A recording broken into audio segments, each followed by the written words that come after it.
Hi, my name's Ruth and I'm a campaigner with Mums for Lungs, and I have a 6-year-old son who's got asthma, and we live in North London.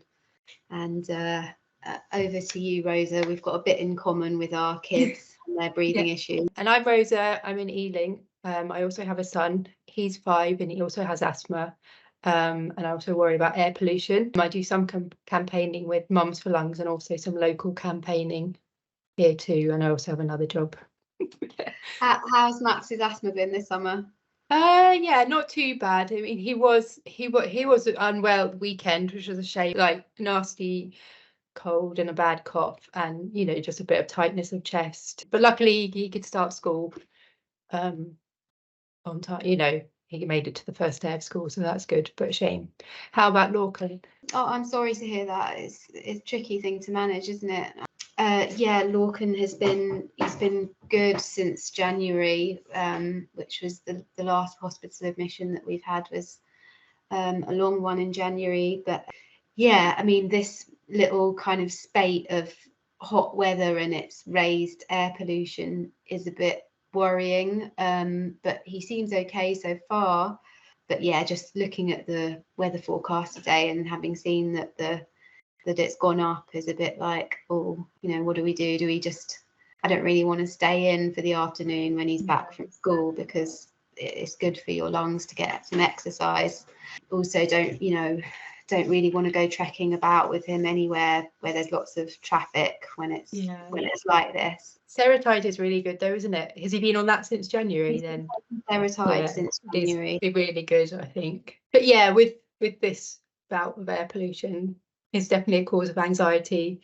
We'll try and dodge busy roads and dodge traffic, and because also you get a lot of traffic on the side roads anyway. And I always try, and if we're going anywhere far, I'd rather he didn't walk because he's too low down. I'd sit him on my bike, the child's seat, even if he's a bit too big for it, just so at least he's higher up, not right in line of the emissions. I don't know, makes me feel slightly better about it. Yeah, exactly. That's a good idea. And do you try and take back street routes where you can? I do try where I can, yeah. But then always inevitably there's a big fat junction that you can't avoid.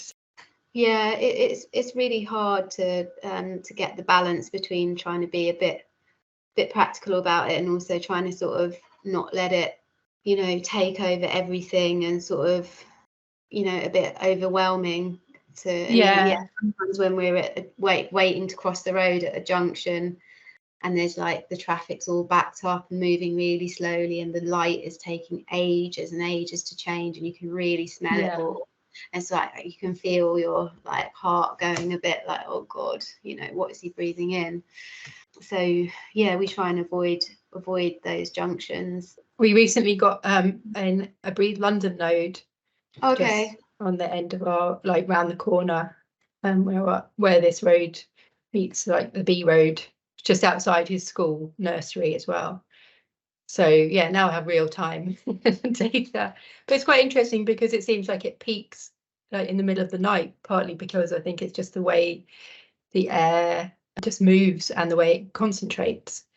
So yeah, in a way it's useful to have that information, and in a way it's a relief to know it's worse when a bit later when he's not there, so that's good in a way. Yeah, I mean these nodes have been quite useful for campaigning, haven't they? Because they seem exactly to, like, galvanise a bit of action around and then data is really useful for campaigning, definitely. Have Ealing been doing much locally about air pollution? They've just published their air quality thing today, the action plan. But we're having a school play street though for Car Free Day, so we're going to talk about the data and talk to parents about, you know, air pollution and why school street would help, and why it would help if you don't need to drive your child to school, then please don't do it. You know, it's also bad for the child in the car as well. Some people love going for a drive with their kids, don't they? But I know the pollution's really bad inside the car too. So Yeah, the School Streets programme has been really, really good, isn't it? It kind of cuts across a lot of the divisive issues, and like most people get really on board with it, and it seems to kind of work once they're up and running. I think Mums for Lungs have definitely really helped to get a whole load of School Streets rolled out. So there isn't really anybody else kind of really delivering that sort of practical stuff about how to do it. You know, just from like getting, you know, just finding 2 or 3 other parents at your school who are worried in the same way, and you'd be amazed about what just a few of you can do. It's Exactly. She explained that to me, and it was like a game changer. She was just like, you've got to find. I was like, oh, but I'm a bit shy. And then you do, and then suddenly everyone is worried about these things too, and they're just really grateful to have someone, you know, to talk to, and you're working towards it. Yeah, because obviously School Streets, you know, they are proven to work, and they're really successful. And yeah, Mums for Lungs have been a massive force really for getting those off the ground. So that's brilliant. But yeah, it's crazy that most people don't realise that air pollution is higher inside a car. Yeah. And when Lorcan first started getting sick with asthma, he was very, very sick in 2018.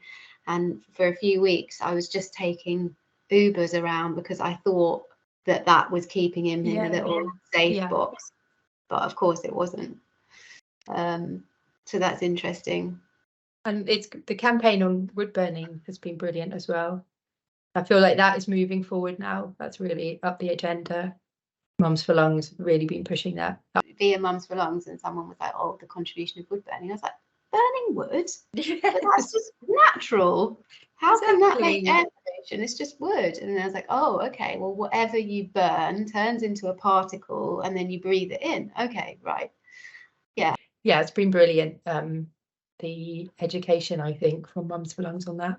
And it's still like your central heating is still the most efficient way to heat the house. And totally. I think that graphic, that Mums for Lung graphic, is brilliant, isn't it? With like comparing the eco stove with central heating and just showing. Oh yeah, that was really a good clear. one. It's really good. Yeah, exactly. People can really get their head around that, I think. Yeah, those kind of striking images that make it really like visually clear are kind of useful, aren't they? Yeah, I think people really appreciate it. Also, there might be someone sitting there at home with like a bad health issue, lung issue, and they're putting their wood burner on every evening in the winter and realising that it's impacting. Yeah, totally. Okay, so that brings today's video to a close, and thank you for watching, and visit the Ask About Asthma webpage for podcasts and more to view.